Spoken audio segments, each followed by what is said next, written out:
"Why aren't you eating dinner?" my father-in-law asked, seeing us for the first time in a long time for New Year's. He must have noticed that there was only enough food at the dining room table for 3.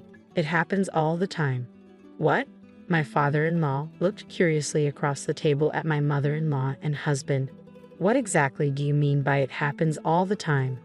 "A daughter-in-law who can't give her mother-in-law grandchildren would have to be a slave, wouldn't she?" My mother-in-law responded casually while chewing on the hamburger steak I had made. "That's right.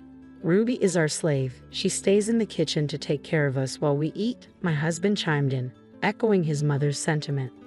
As expected, he continued, "He took me to his mother's every weekend to help her with housework, even though you couldn't give her grandchildren. I'm letting you stay here. You should appreciate her and do the best you can for my mom."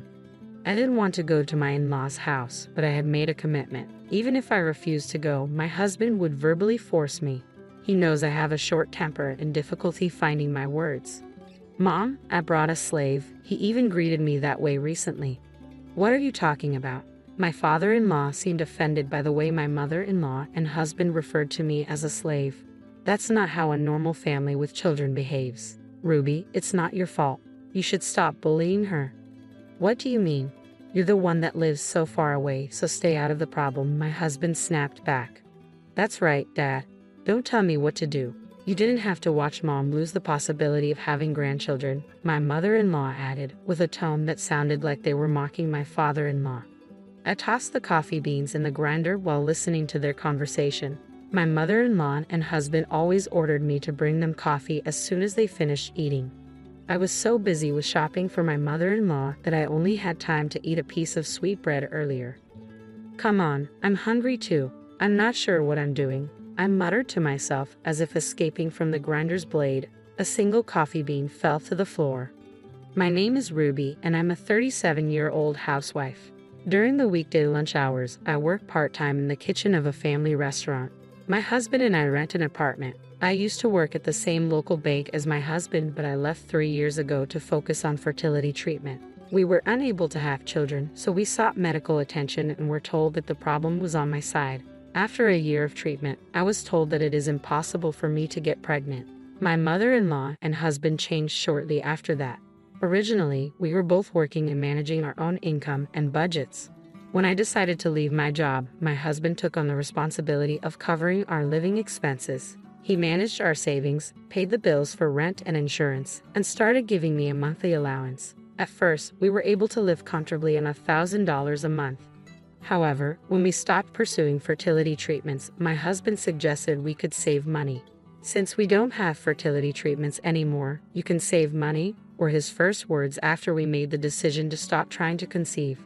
"Because of the financial burden of the treatment, I've been giving you more money for living expenses, but you don't need it anymore. You can go back to work if you want," he'd added. True to his word, he gradually reduced the amount he gave me, first $800, then $600, and eventually $500 a month. There was a time when I desperately tried to find work, but even then, my mother-in-law interfered. "Working as a full-time employee is not good for a wife," she asserted. "If you don't share the housework, she will divorce you." "So you're saying I shouldn't work?" I questioned. "Of course, if it's only part-time, then fine. You need to devote yourself to Carl and serve me. You can't even have grandchildren, so it's the least you can do," she replied. Despite enduring painful treatments, I couldn't conceive. My mother-in-law's attitude towards me changed drastically. She'd call me frequently, asking me to run errands, and I worked every weekend at their house. No matter what I did, she found fault and complained incessantly. "Why are you folding laundry like that?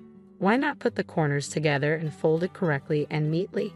Do it again," she'd scold, even throwing the laundry onto the floor once.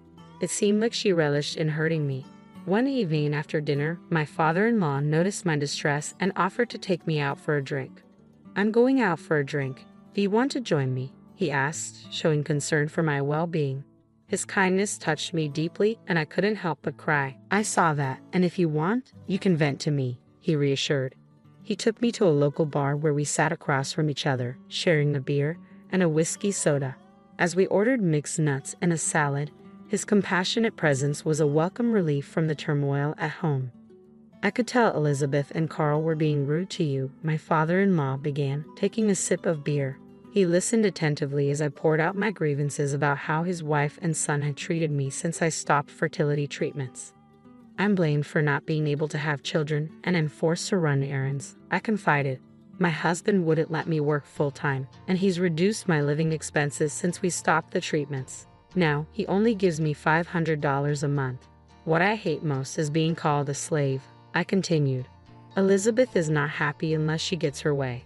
She wasn't like this before, but she became selfish after having Carl.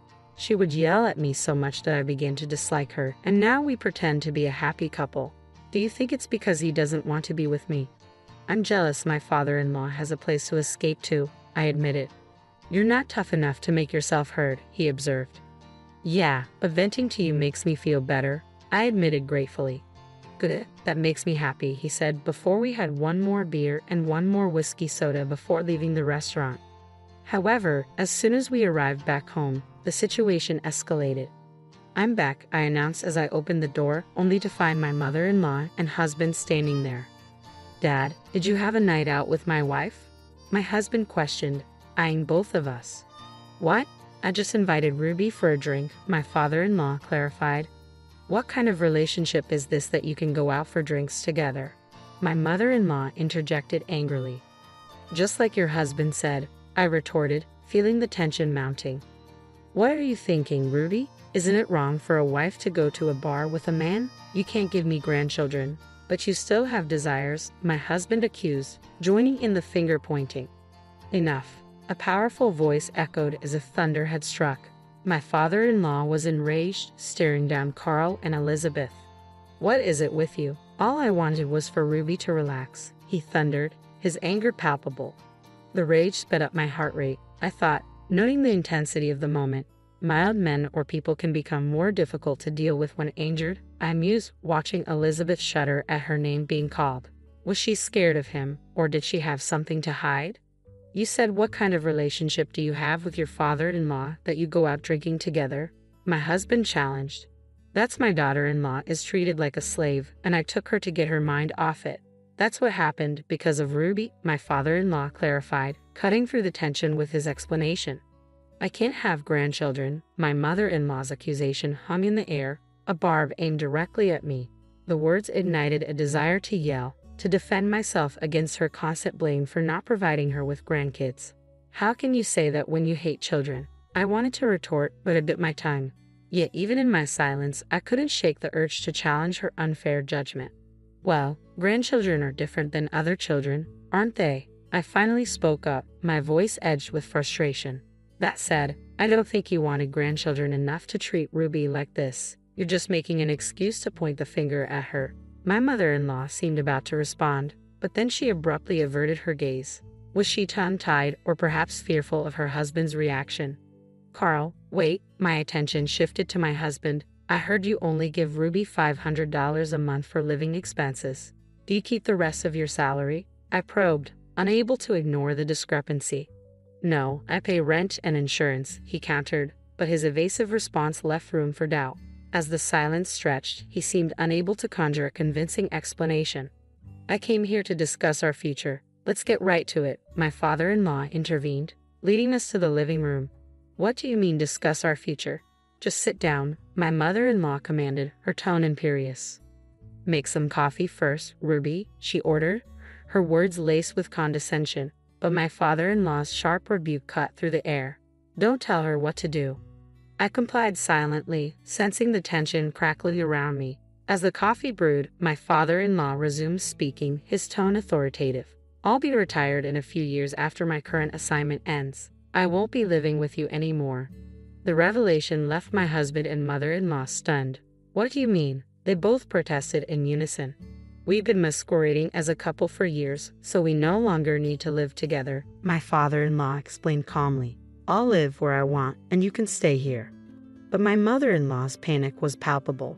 That's fine, but I changed my mind after you accused me of being unfaithful earlier, she protested, rising from her seat. I'm selling the house, Elizabeth. I'll leave you nowhere to live. Her announcement sent shockwaves through the room. Why don't you just get a place to live? My father-in-law suggested. but her response was desperate. How am I going to do that? I can't pay the rent. Get Carl to help you, my father-in-law suggested, unaware of the financial strain. He only gives her $500 a month. I'm sure he can pay for you. But my husband's nervousness betrayed him as he struggled to respond. That's not possible, he stammered, his discomfort evident. We don't have any money. If I do that, I won't be able to pay Mom's debt. The revelation hung in the air, casting a shadow over the room. You just mentioned debt, didn't you? My father-in-law's tone turned grave. Explain. I didn't mean what I said. I said explain. My father-in-law's voice thundered through the room, his anger palpable. My mother-in-law dissolved into tears at the sound of his fury, but his rage remained unabated. Mom owes me $50,000. I'm her co-signer, my husband confessed, his expression resigned. Around the time we stopped fertility treatment, Mom made an investment. She made some money at first, but then the stock market crashed, he admitted, his voice tinged with regret. You mean you lost money in the stock market and went into debt? I interjected, incredulous at the revelation. I used family funds. At the time, we were betting on stocks that were supposed to go up, but eventually we ended up in debt. Now, I'm paying it with my salary and Mom's repaying it by working part-time at a supermarket, my husband explained, his tone heavy with the weight of their financial burden. The news caught me off guard. I had never heard anything about stocks or debt. My mother-in-law had lost a significant amount of money in the stock market and had borrowed to compensate for it when I stopped fertility treatment. She must have tried to repay the debt by investing in stocks that were expected to rise. But as they struggled with repayment, those stocks failed to yield returns. Maybe. I couldn't help but voice my thoughts. That's also when you and Carl began treating me like a slave. Ruby, what are you trying to say? Were you just taking it out on me? My mother-in-law challenged, her voice strained. The slave treatment started around the time I stopped fertility treatments. I doubt it's because she wanted a grandchild so badly. But the simple answer is that she was taking it out on me because that was satisfying. I countered, the bitterness evident in my tone. As expected, my mother-in-law remained silent, her guilt hanging heavy in the air. And Carl used the money that he took out of my monthly expenses to pay off his debts. He could save money because there's no fertility treatment. He didn't give me less money for some strange, unknown reason. He just needed the money to repay his mom's debt. I concluded, the pieces of the puzzle falling into place. You stupid idiot. Finally, my father-in-law erupted, his frustration boiling over. Even if it's family money, it's money. I worked for and saved for you, only for you to invest it in stocks without consulting me. To top it all off, you lost it all. What the hell kind of money are you spending? My father-in-law exploded, his frustration boiling over. With those words, he abruptly left the room, as if struck by a sudden realization. We all followed him, wondering what he was up to. What are you doing? My husband questioned as we trailed behind him. Show me Elizabeth's stuff. I'll check what she's buying, my father-in-law demanded, his tone sharp. Stop, Elizabeth cried, her voice tinged with panic, but her husband paid her no heed. He swung open the closet door, revealing a trove of luxury handbags. Rudy, are these bags expensive? They're all luxury items costing over $1,000, my father-in-law remarked, his tone incredulous. As he opened a small drawer in the corner of the closet, an array of accessories greeted our eyes, rings, necklaces, and earrings, some adorned with diamonds, rubies, and other precious stones. Picking up a ring, I noticed the engraving indicating it was made of 18-karat gold. Elizabeth, you bought all these expensive things without telling me? My father-in-law's disappointment was palpable. I'm sorry, but Elizabeth began, but her husband cut her off with a look of disgust. All this spending, investing in stocks without my permission, and treating Ruby like a slave. Divorce. I want a divorce, and I won't take no for an answer, he declared, his voice resolute. But how am I supposed to live? Elizabeth protested, her voice trembling. Talk to Carl. I'll sell this house and land immediately. You can sell these bags and jewelry to pay for the move, my father-in-law retorted, leaving Elizabeth speechless. My husband, no longer wearing his arrogant demeanor, nodded silently, his gaze averted. The next day, my father-in-law presented 2 sets of divorce papers. Here, Ruby. If you want to file for divorce too, he offered, handing one to me. I glanced at my husband, who sighed and turned away. Of course, I wanted a divorce, but more importantly, we wanted alimony from these people. That night, as I lay awake, I pondered the events of the past years. How long had I suffered in silence? What did I want now? I had once yearned for a child, enduring agonizing fertility treatments, only to realize I couldn't conceive. I continued my story, holding back the tears welling in my eyes. All the painful tests and treatments I endured in hopes of becoming a mother seemed futile now. No matter how hard I tried, I couldn't have a baby. As I grieved, Carl informed me that since I no longer needed fertility treatment, he would reduce my living expenses. "What are you saying? This is all Carl's fault," Elizabeth interjected, her voice sharp. My father-in-law's horror was palpable, and my mother-in-law fell silent, her accusations hanging in the air. She had blamed me for not giving her a grandchild and then treated me like a slave. "Do you know how hard it was for me?" I demanded, my frustration boiling over. Naturally, there was no response from Elizabeth or Carl. In the end, Carl's actions were driven by his need to pay off debts, while Elizabeth sought an outlet for the stress of financial losses in the stock market. "I want you to reimburse me for this," I declared, my voice firm. "What if I say I won't pay?" Carl retorted defiantly. "Sure, I'll talk to my lawyer," I shot back, my resolve unwavering. After the new year, my father-in-law officially divorced my mother-in-law. Within days of putting his house on the market, he found a buyer who intended to tear down the old house and clear the land to build a new one. Left with nowhere to stay, my mother-in-law moved into a rundown apartment, barely holding together. She now resides with my ex-husband, struggling to make ends meet while paying off their debts and alimony to me, a financial burden I'm sure weighs heavily on them. Meanwhile, I found solace in a beautiful little apartment and secured a clerical job at a security company, thanks to my father-in-law's support. He encouraged me to utilize my accounting knowledge and skills from working at a bank. "I want you to be happy. If you ever need help, just tell me anything," he reassured me, his unwavering support a beacon of hope. With my father-in-law by my side, I embarked on this new chapter, determined to shine on my own. As I dressed for my first day of work, I made a promise to myself to embrace this fresh start and forge my path to happiness. Waking up to the presence of an ignoramus in the morning was akin to inhaling poison that would linger throughout my workday. Each sunrise brought with it the burden of enduring the condescension of an elite chief, a product of some lofty institution of higher learning. On a particular day, my tolerance reached its breaking point. "Perhaps you should escalate your grievances to our superiors," she taunted. "After all, I belong to the cream of society. Nobody will heed the complaints of a dropout like you." Her smugness was palpable, but a single encounter with the passing company president swiftly altered her demeanor. "Good day, I'm Daniel Smith," he introduced himself. "I landed a sales position at this company's branch straight out of high school. My father's motorcycle accident left him incapacitated, rendering him unable to provide for our family. So I opted to forgo college and joined the workforce to support them, thanks to a referral from my father." The camaraderie among the employees at this company made each workday a delight. My boss is kind, and my coworkers are a breeze to work with, so work-related stress rarely crosses my mind. Yet today, I can't shake off this feeling of melancholy. "Smith, isn't your meeting today with the head office?"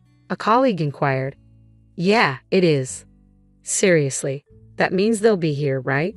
I should have taken the day off." "You don't interact with them directly, so just keep it to yourself. I'm already feeling down this morning." Before my colleague could continue, they abruptly changed the topic. "Why was nobody at the entrance to greet me? I was expected, and this is how they welcome me," they grumbled. "Forget it, let's just get to work," they muttered, then hurried away. "Remember that backstabber?" a disgruntled voice, now left with me, seethed. "This place is full of ingrates. It's infuriating that I have to bend over backward just to communicate with them. I sincerely apologize. I didn't anticipate your early arrival." She's Manager Jones, frequently commuting from headquarters for meetings and such. With a degree from a prestigious university, she was recruited as a seasoned executive candidate. Unfortunately, her demeanor often veered into arrogance, belittling employees at the subsidiaries. "They're all just typical uneducated incompetents," she'd sneer, making me look like a fool. "Let's just get this over with. Could you kindly wait a bit longer for another key person to join us? They're en route." "What? You expect me to wait?" My role is to hit the ground running upon arrival from headquarters. This incompetence is beyond belief. I deeply apologize. You're here 20 minutes ahead of schedule, yet you're being unreasonable. I yearned to retort, but the person on the other end was from the head office, an elite recognized by headquarters. I hesitated, unsure of the repercussions if I dared to challenge her authority. We grumble amongst ourselves at the subsidiary, but when it comes down to it, we never confront them, always enduring silently. As I carried on with my usual routine, driving to work one morning, I noticed an elderly lady in distress crouched in the middle of the road. It was clearly an emergency, but those around me either avoided involvement or didn't know how to react, feigning ignorance as they passed her by. "Are you all right, ma'am?" I rushed to her side, but she couldn't respond. Her breathing was labored, and she struggled to speak. "I'm calling an ambulance right away," I announced, swiftly dialing 911. Once the ambulance arrived, we all accompanied the elderly lady to the hospital. "It's all right for you to head home," the nurse reassured us. "We'll take care of her until her family arrives." Having already informed the company of my tardiness and concern for the grandmother's well-being, I opted to stay until her family showed up. Thankfully, her condition wasn't critical, and she was discharged after a few days. We breathed a collective sigh of relief. Then, a few weeks later, out of the blue, I received a transfer order to the headquarters branch office, a directive straight from the president. Contemplating the move, a colleague offered their perspective. "It's a testament to your hard work being recognized. Embrace it and give it your all." Encouraged by their words, I resolved to accept the transfer. My first day at headquarters proved to be quite the whirlwind. Deciding to greet each department individually, I encountered the chief in the corridor and hastened to offer my greetings, but she caught sight of me and shot me a disdainful glance. "What brings you here? Aren't you a bit out of your element?" "Good morning, Chief. I've been reassigned here." "Oh, you're being relocated. What on earth are they thinking?" Disregarding my greeting, the chief launched into a tirade. "Starting my day by sharing airspace with an uneducated imbecile is a surefire way to ruin my entire workday. I apologize if I've inconvenienced you, Chief. Please spare me the pleasantries. Just steer clear of me. I'm busy. Don't get in my way." Clearly in a foul mood, the chief dismissed me with a wave of her hand, as if shooing away bothersome insects. It was evident that any further attempt at conversation would be futile, so I resigned myself to returning to my duties. As I returned to the floor where the chief was, I overheard her berating her subordinate. "You're incompetent. How can you mess up something so simple? Even a new recruit could handle this." "I apologize, colleague." The employee, visibly distraught over her mistake, clenched her fists, lowered her head, and endured the scolding. "If this is how it's going to be, I'd rather have someone else working for me than you. You're no longer of any use to me. Clear out your desk and get out of my sight." With those cutting words, she turned to face me, our eyes meeting. Already discontented, her expression soared further as she glared at me. "Didn't I tell you to stay away from me this morning? Please, Chief, hear me out. I have something to discuss with you today." "Enough. Everyone here is arrogant. I don't have time for incompetent fools like you." With those words, the chief stormed out of the room, slamming the door with all her might. Concerned, I approached the employee who had just faced the chief's wrath, wincing at the resounding crash of the door. "Is this typical of the chief's behavior?" I inquired. According to the employee, it wasn't just typical, it was a daily occurrence. "She's always disrespecting me," he lamented. Worried that the chief might overhear, he hushed me, cautioning, "Shh, she might hear you." Aware of the potential consequences if the chief caught wind of his complaints, I did my best to soothe his frustration. "I've endured this for too long," he confided, shuffling to his desk and retrieving a white envelope from a drawer. "Please don't tell me that's a resignation letter," I implored. "Unfortunately, that's exactly what it was," he confirmed, something he'd been contemplating for some time. "At my previous workplace, every day was serene and fulfilling. But ever since the chief arrived, it's turned into a nightmare," he lamented, tracing the surface of his desk with a heavy sigh. The clutter of documents and notes bespoke his dedication to his job, despite the upheaval. "I understand your frustration. It's disheartening to see your hard work undermined by just one person, the chief. I sympathize. You've poured your heart into this job, longer than she's been here, and you've excelled." But his frustration hung palpably in the air, with no outlet in sight. The chief might say otherwise, but there are surely colleagues who trust and rely on you. Stay a bit longer for their sake. I'll help shoulder the burden. You're not the one who should walk away, I encouraged. What do you mean? He queried, his curiosity piqued as I made my way to confront the chief, leaving him pondering behind. We can't allow any more employees to be mistreated like him. That's why I'm here, I declared, trailing after the chief until I found her in the break room, sipping tea. Mind if I join you? I inquired. The chief glanced up, her expression pained. You're still here. You're as persistent as a fly. I'm just trying to take a break. Please give me some space, she sighed wearily, likely drained from the recent confrontation. Summoning my courage, I addressed her firmly. Chief, I'll be conducting a thorough investigation into your treatment of our employees. Depending on the findings, appropriate actions will be taken. My direct statement caught the chief off guard. What are you implying? Are you trying to play the hero to shield incompetence? No, that's not my intention. Why don't you go run to your superiors with this? I'm an elite, you know. I have the backing of those above. Nobody will pay heed to a dropout like you from the subsidiary, she retorted dismissively, waving her hand as if to brush off the matter. Suddenly, a man emerged from the other side. Smith, there you are. How's everything going? It was the president. I'm doing my best, thanks to your support. Ah, hello, Mr. President. What a pleasant surprise to see you here. What happened to the grumpy chief from earlier? She's putting on a facade of excellence for those higher up the chain. I'm glad to hear you're thriving. Have you connected with the new branch manager? Huh? What new branch manager? The chief looked puzzled, her gaze unfocused. He's standing right in front of you. Hadn't you been briefed? The president chuckled.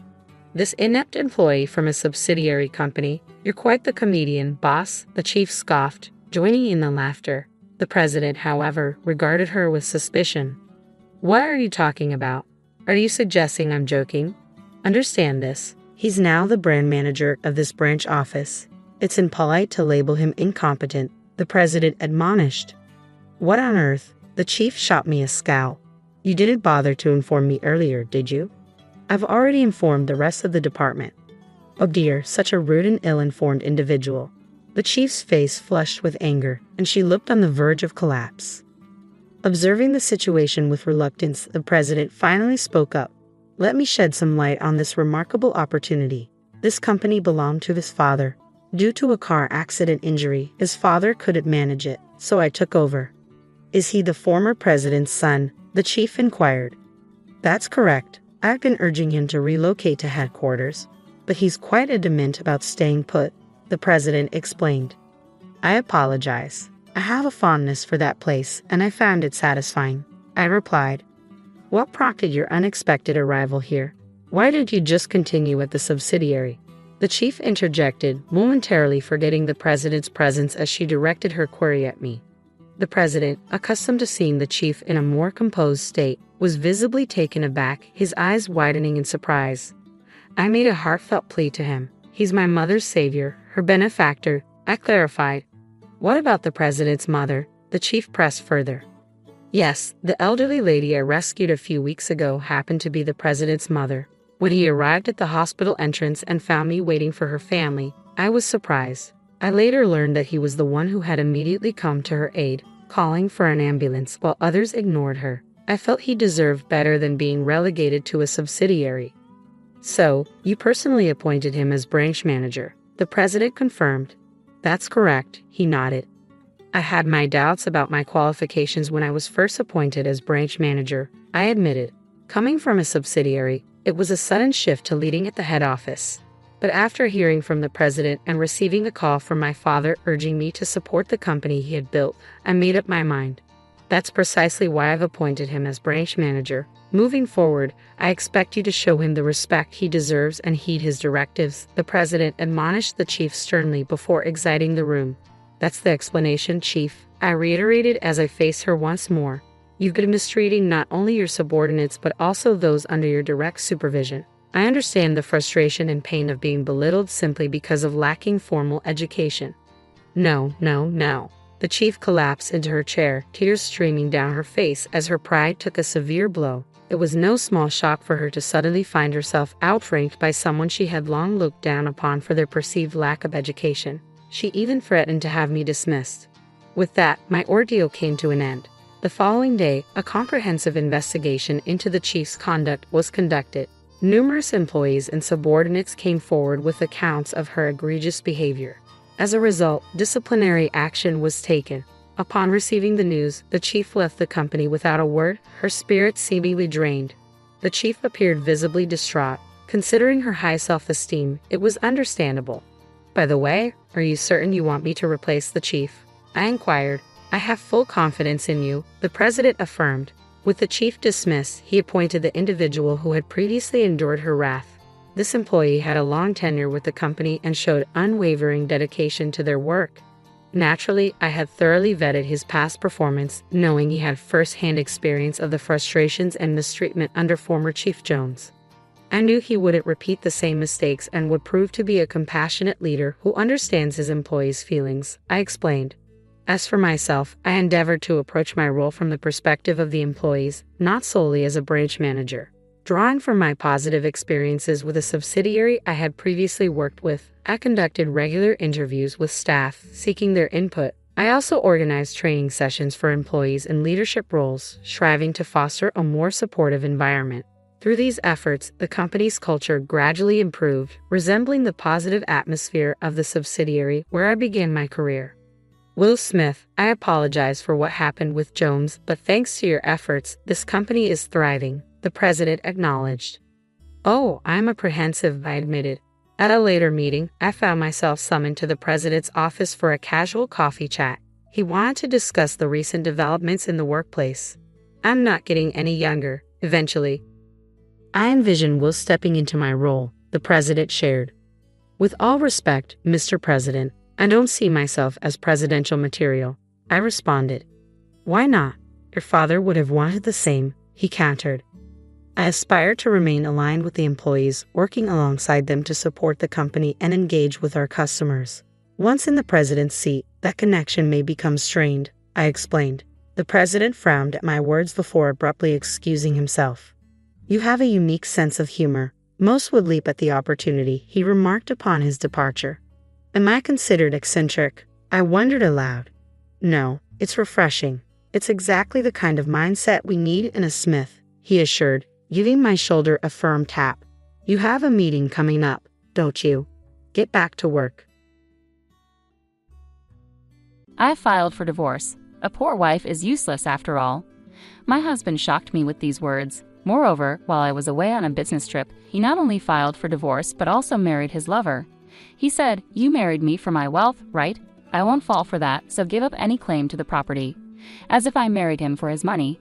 When I confronted my indifferent husband, who had always treated me with contempt since our marriage, he started to unravel and ultimately spiraled down to rock bottom. My name is Karen, and I'm 35 years old. My father passed away when I was in kindergarten, and since then my mother raised my sister and me by herself. I was grateful to my mother but always wished I had a father. I dreamed of living happily ever after with my husband, surrounded by children, though I never knew how many. Life on just my mother's earnings was far from wealthy, but we were happy as a family of 3. However, the poverty I grew up with never left me even after I started working and earning a decent salary. When I was single, my grocery shopping centered around discounted items, and I would stock up during sales if the items wouldn't go bad. Eating out was out of the question. I wouldn't even buy convenience store bunto. For drinks, I would bring tea in a thermos. Before I knew it, saving money had become a hobby. I married my husband John 4 years ago. We met through an acquaintance and hit it off. Unlike me, who grew up poor, John was wealthy from a young age, and our views on money and values were completely different. However, I was drawn to his kindness and the new world he showed me. We started dating soon after meeting, and as I was over 30 and eager to get married, we tied the knot in less than a year. We decided to move into my apartment, which was close to both our workplaces. It was a company-subsidized apartment, so the rent was quite cheap, one of the reasons we chose it as our new home. After marriage, I continued paying the rent, and John contributed to other living expenses. This was how our married life began. John had a somewhat traditional view of gender roles, believing women should quit their jobs and take care of the home after marriage while men should support women. I found these views of his cool and masculine at the time. Before our marriage, he suggested I become a homemaker, saying he would support me. He probably thought of me as a domestic woman, good at cooking and cleaning, which made me happy at that moment. However, I loved my job and had important responsibilities at work. I didn't hate household chores, but being a full-time homemaker wasn't an option for me. If I quit my job and became a homemaker, we would have to leave this apartment as it was company subsidized. Moving to a similar apartment would significantly increase our rent and moving costs. Honestly, John's salary wasn't that high. If we had children, our financial needs would increase, and I would inevitably need to keep working. Thinking about our situation, I decided to earn as much as I could while I could. Since I was paying the rent, I felt I needed to continue earning. I subtly brought up these points, including the need to move out of the apartment, in a conversation with John. This was probably the first time I contradicted his opinions. Hey, about you wanting me to be a homemaker, I'll take care of the house, but can I continue working until we have kids? I want to save as much money as we can for now. Are you saying my salary isn't enough? Or do you just want more money to spend? It's not like that. Kids are expensive, and I want to save up for that. I can even use my earnings for our living expenses. It's better to have more money, right? Right. Your annual income is $15,000, right? It's not much, just enough for the rent, but it's better than nothing. It's better than lounging around at home. Yes, but thank you. I'll keep working until we have kids. Of course, I'll take care of the house too. Though I felt uneasy about some parts, I managed to convince him to let me keep working. But in hindsight, this might have upset him. Balancing work and household chores was harder than I expected. My days were incredibly busy. I was a full-time employee, not part-time. I woke up early to prepare breakfast, lunch boxes for both of us, and to do some prep for dinner and tidy up the house when I got home. I prepared dinner, heated the bath, and did laundry after John went to sleep. Honestly, there was barely any time for us as a couple, and I began to wonder if this was really what a marriage should be like. On the other hand, Javanan, who acted like a traditional husband, did absolutely nothing at home. He must have seen how busy I was with household chores, but he would just eat dinner, drink beer, and relax when he got home. He'd bathe alone as soon as it was ready, then go to his room. I wished he would help out a bit, given how hard I was working, but I couldn't say anything, fearing he'd tell me to just quit my job. Despite his lack of help at home, I naively hoped he would change once we had kids. However, our relationship had grown distant, making the prospect of having children unlikely. I decided to discuss it with John. Hey, we should start thinking about having kids, right? Kids? You're quite energetic considering you're tired from work and chores. It's not about that. I want to have children. We haven't been married that long. Isn't it too early for kids? Maybe for you, but I'm already over 30. Women have a limited time to have children. It's getting harder to conceive as I get older. It's almost too late. Then we don't need kids. If we have one, you'll expect me to help, right? You know I'm busy with work. I won't help with child rearing. What? Declaring you won't help with child rearing even before they're born is strange, isn't it? I plan to raise them alone, but shouldn't you at least have the intention to help? It's your child too. Child rearing is your job. I'm working to support the family, so I definitely won't help with the kids. You'll just complain that I don't help and that you're doing it alone, making me the bad guy. You must have been indoctrinated with poverty and lots of kids since birth. We're not poor. We don't need kids. End of discussion. John abruptly ended the conversation and went to his room. Standing alone in the living room, I was overwhelmed by tears. Not only was my wish for children rejected, but also my upbringing was mocked. Following this incident, our relationship deteriorated rapidly, and we hardly spoke anymore. There were no children and barely any communication. Maybe it was time to consider divorce, yet a faint image of my once kind husband lingered in my mind, making me wish we could return to the happy couple we used to be. Since then, I tirelessly juggled work and home responsibilities. I was incredibly busy with various tasks. Eventually, I took on a significant project at work, which meant more business trips and further distance from John. One day, as usual, I told him about an upcoming business trip, but his reaction was unlike any other time. I'll be away on a business trip for about 10 days starting tomorrow. Please take care. Another trip? You're always working hard. Take care, even though you must be tired. He was unexpectedly kind, unlike his usual mocking self. He even said with a smile, "Wait for a big surprise when you get back." I had given up on him and was resolved to a decision internally. However, his smile shook my resolve. Our wedding anniversary was approaching, and I thought maybe he had a surprise for that. Despite everything, I hoped he might have changed his heart. I even considered rethinking my stance if he had truly changed. However, my faint hope was shattered by a major incident. When I returned home 10 days later, I faced the first surprise. The front door wouldn't open. The key didn't fit. As I struggled, John spoke from inside. "Karen, right? Surprised. This is the first surprise. I changed the locks, so your key won't work anymore." "What do you mean?" Why doesn't my key work? Open the door. Why would I let a stranger into my house? I changed the locks, and for your information, we're divorced. That's the second surprise. A poor wife is useless. Divorce. I never signed any papers. How could you even do this? I just forged your signature. I submitted it with a friend's name as a witness, so you're a stranger now. Got it. Understood. Then we need to discuss property division, right? Right? Property division. I had a document for you to sign. I'll let you in this one last time. John finally opened the door. Inside, there was a document for me to sign, waiving my rights to property division. I thought you'd say, give me property division if you want a divorce. Poor people like you probably saw me as rich. You married me for my wealth, right?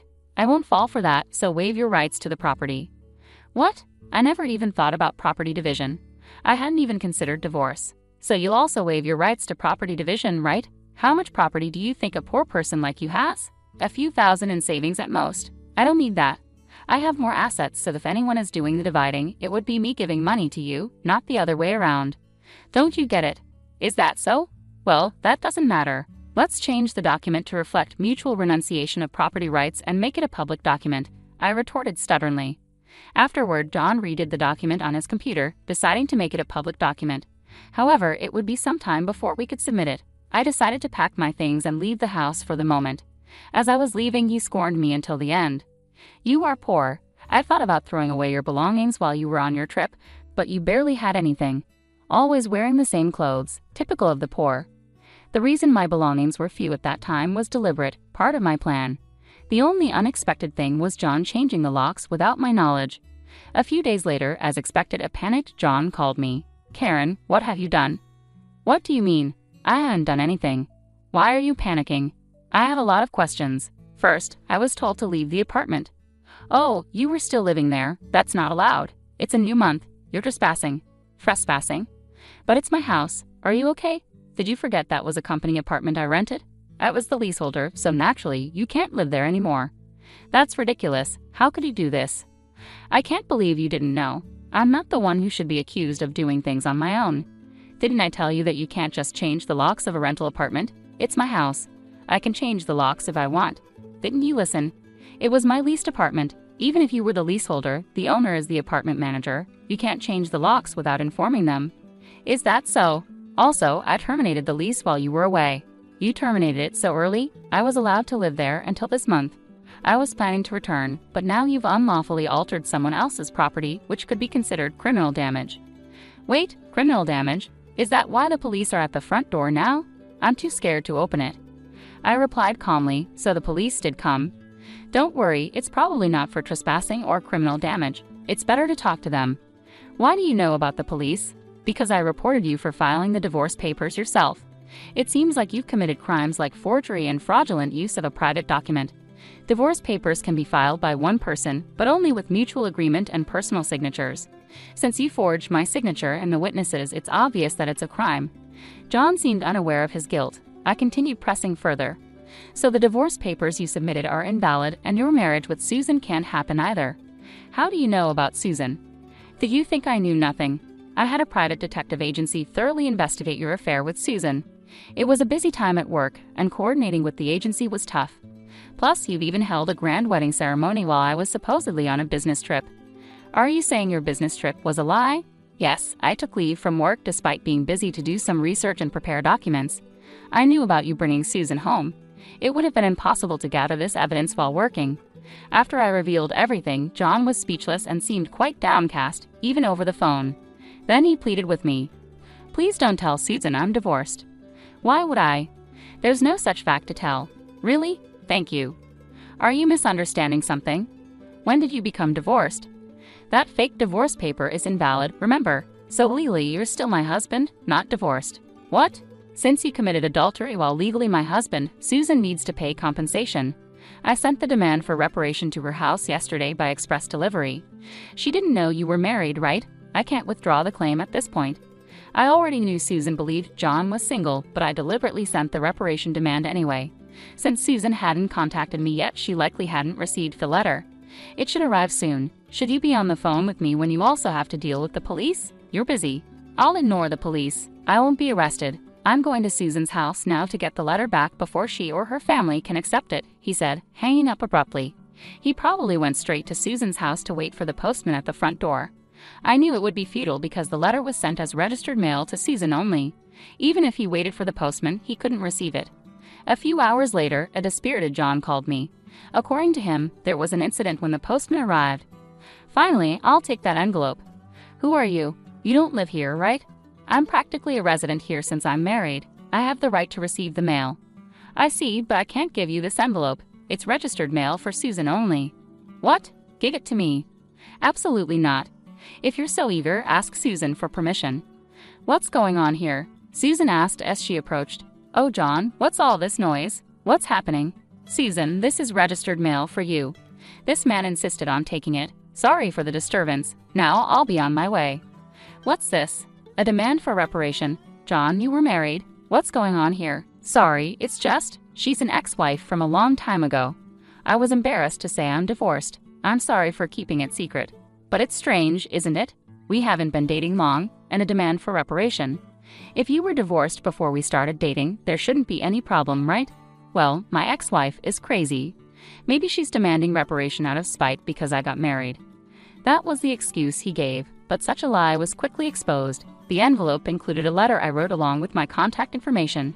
Susan called me directly, and in that call, I told her about the affair, the invalid divorce, and that they had a wedding ceremony while he was still married to me. Although they had a wedding ceremony, they hadn't submitted the marriage registration yet. John wanted to submit it on a good luck day, so it was still pending. He probably delayed submitting the marriage registration due to uncertainty about whether the divorce was finalized. After being exposed, John fled from Susan's house and shamelessly contacted me again. I still had something to tell him, so we agreed to meet at a nearby cafe. As soon as I arrived, John said, "Karen, please withdraw the reparation claim. Let's pretend we've been separated for a long time and officially divorced now. I can apologize to Susan for being secretly divorced and maybe cover it up. You think I'm desperate to stay married to you? I was going to file for divorce anyway, but since you cheated, you'll pay reparation. Just trying to extort money from me, huh? Typical of the poor, you have such a poor heart. You're talking nonsense. Depending on my answer, everything can change. There's still an option where we don't divorce. If I say no, you can't reject it, meaning you can't marry Susan and your marital status will be exposed. Fine, I'll pay the reparation. Just divorce me now. Sign here then. About property division. Property division? How much more do you want to take from me? Reparation should be enough. Remember we agreed to waive property division, right? So let's make it official. All right, you're not as bad as I thought. Thank you. We then went to a public notary, made a public document for reparation and property division, and then to the city hall to submit the divorce papers, finalizing our divorce. Relieved, I exchanged final words with John. Glad we don't have to divide property. What are you saying? I'm the one who benefits from that. By the way, you even have assets. After paying me reparation, Susan will also claim damages. She mentioned charging you for the wedding expenses. That's impossible. I'm marrying Susan. She can't claim that. We're divorced now, so there should be no problem.